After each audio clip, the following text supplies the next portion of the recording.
भाभी में ऐसा क्या देख रहे हो भाई? कहाँ ध्यान है तुम्हारा? बीवी सामने बैठी है, मतलब नहीं है उससे।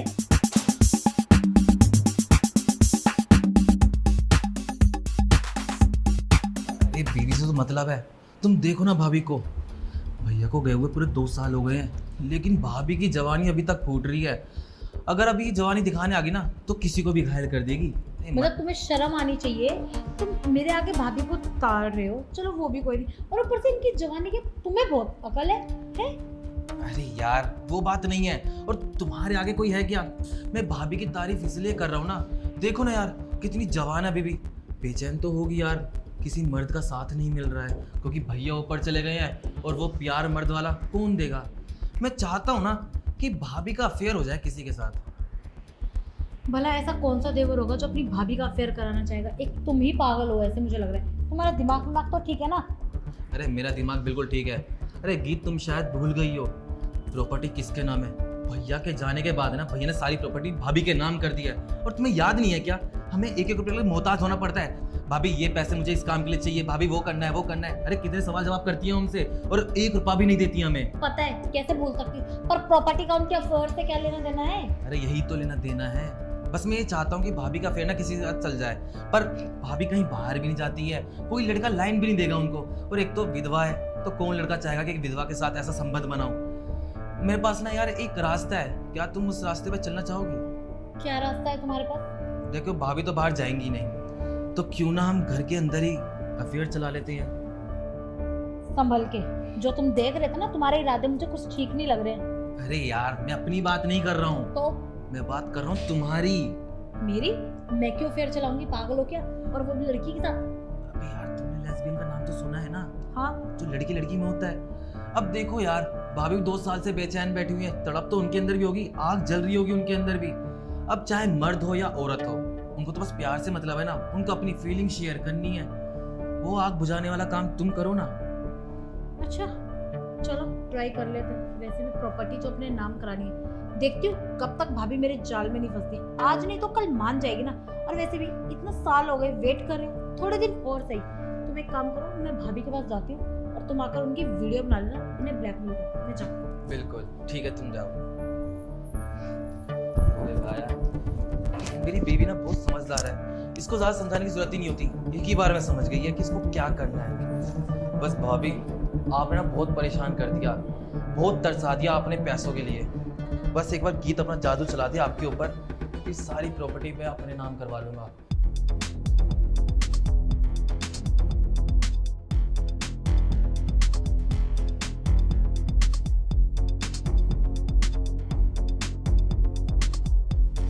अरे वाह जेठानी जी, कितने सुकून से आप सो रही है ना। हम दोनों मियाँ बीवी की नींद हराम करके पूरे मजे से सो रही है। कोई बात नहीं, सो जाओ। वैसे ना बहुत दिन से हम तंग हो चुके हैं आपसे, पर ये जुल्फे तो ऐसे बिखार के सोते हैं जैसे बस पूछो मत, इन्हें कोई टेंशन ही नहीं है। अरे हमारे दिमाग में हर टाइम की टेंशन आपने दे रखी है। खर्चा करना है तो आपसे पूछ के, कुछ करना है तो आपसे पूछ के। अरे कब तक चलेगा ऐसा? पर बस अब मैं ये सब बर्दाश्त करने वाली नहीं हूँ। बहुत दिन हो गए ये सब बर्दाश्त करते करते। अब तुम्हारे साथ मैं ऐसा करूंगी ना कि तुम्हें तो मेरी बात माननी पड़ेगी, और सारा जो तुम्हारा घमंड है ना 1 मिनट में चूर चूर हो जाएगा।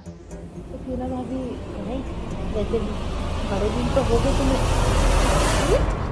तुम यहाँ क्या हुआ, कुछ चाहिए क्या तुम्हें? अरे नहीं नहीं, मुझे कुछ चाहिए नहीं था।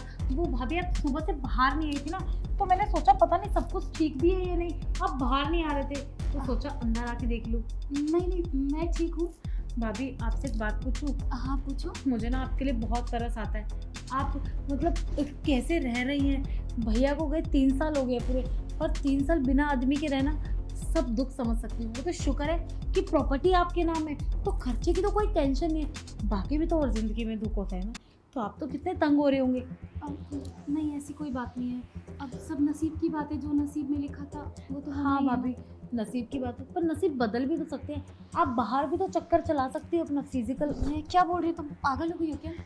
हाँ समझ सकती हूँ भाभी, आप बाहर चक्कर तो बिल्कुल भी नहीं चलाएंगे, क्योंकि देखो बाहर चलाओगी तो समाज आपको पता है ना कैसे बेइज्जती करेगा आपकी। और तुम्हारे भैया मतलब मेरे हस्बैंड, तो समझ रहे हो ना, इसीलिए क्यों ना आप मेरे साथ ही वो सब कर लो। ये क्या बोल रही हो तुम? पागल हो गई हो क्या? छोटे बड़े का फर्क भूल गई हो? मैं तुम्हारी जेठानी हूँ, जो मुंह में आ रहा है बोली जा रही हो। अरे प्यार ना छोटा बड़ा कुछ नहीं देखता है, प्यार सिर्फ प्यार होता है। और वैसे भी मुझे पता है आपके तन बदन में ना पूरी तरीके से आग लगी पड़ी है।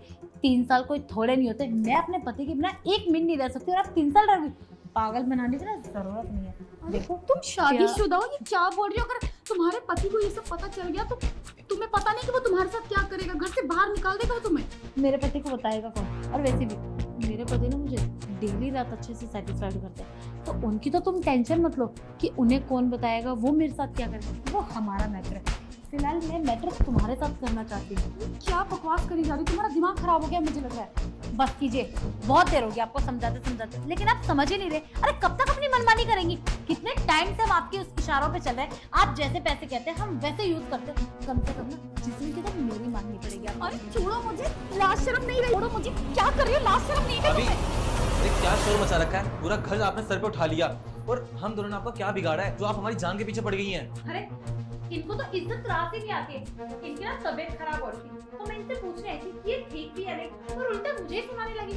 अरे एक बात बताओ, भैया चले गए तो क्या तुम्हारी इज्जत नहीं है? मेरी इज्जत नहीं है इस घर में? प्रॉपर्टी क्या इनके नाम हो गई? ये तो खुद को महारानी समझने लगी है। अरे ये तुम झूठ क्यों बोल रहे हो? आखिर तुम्हें मुझसे प्रॉब्लम क्या है? मैंने क्या बिगाड़ा है तुम्हारा? भाभी हमने आपका नहीं बिगाड़ा, बिगाड़ा तो आपने है। अरे प्रॉपर्टी आपके नाम क्या हो गई है और आपने तो हमारा जीना दुश्वार कर दिया है। अरे आपने ना 1-1 रुपए के लिए हमें मोहताज कर दिया है। जब तक भैया थे ना तब तक मैंने उनसे पैसे मांगे, उन्होंने एक बार भी मेरे को पैसे के लिए मना नहीं करा।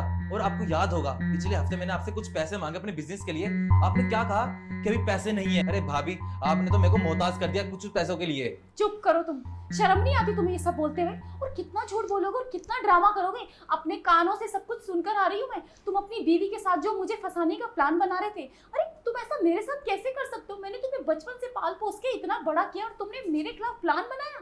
भाभी आप ये क्या बकवास कर रही हैं, क्या प्लानिंग? और हम कुछ बात नहीं करते। मुझे लगता है ना कि आप इस प्रॉपर्टी के लालच में ना आप हम पे ना झूठे इल्जाम लगा रही हैं। आप हमें घर से बाहर निकालना चाहते हैं ना, और पूरी प्रॉपर्टी अपने आप हड़पना चाहती हैं। प्रॉपर्टी का लालच मुझे नहीं तुम्हें है। अपने कानों से मैंने सुना और अपनी आंखों से देखा है जब तुम दोनों सोफे पर बात कर रहे थे। अरे तुम्हें शर्म आनी चाहिए कि तुम मेरे देवर होकर ये सब कर रहे हो। ये तो कल की आई है, इसने मेरे साथ कुछ किया भी तो मुझे बुरा नहीं लगा, पर तुमने मेरे साथ ये किया, मुझे बहुत तकलीफ हुई। और तुम किस प्रॉपर्टी की बात कर रहे हो? ये सारी प्रॉपर्टी मैंने तुम्हारे नाम कर दी है, और ये कोई मैंने आजकल में नहीं करी। जब तुम्हारे भैया मुझे छोड़कर गए थे उसके बाद ही ये प्रॉपर्टी मैंने तुम्हारे नाम कर दी।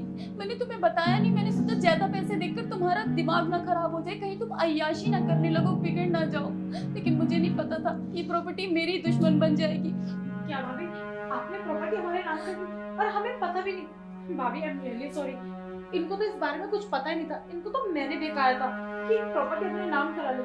भाभी हमें माफ कर दीजिए, हमें ऐसा नहीं करना चाहिए आपके साथ। कोई बात नहीं, मेरे दिल में तुम दोनों के लिए कोई मलाल नहीं है, लेकिन हाँ अब मैं इस घर में नहीं रहूंगी, मैं जा रही हूँ। भाभी भाभी ऐसा मत करिए, घर छोड़ के मत जाइए। आप भी जानती है कि भैया के जाने के बाद आप ही सबसे बड़े इस घर के।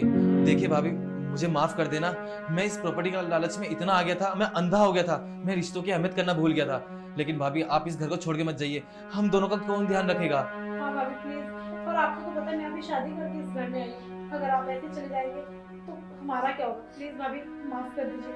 हाँ आप बैठिए, मैं आप दोनों के लिए चाय लेके आती हूँ। ठीक है। भाभी हो सके तो हमें माफ कर देना। पता नहीं हम अंधे हो गए थे इस प्रॉपर्टी के लालच में। हो सके तो बस माफ कर देना। आप रेस्ट करिए, हम आपके लिए कुछ खाने के लिए लाते हैं। ठीक है।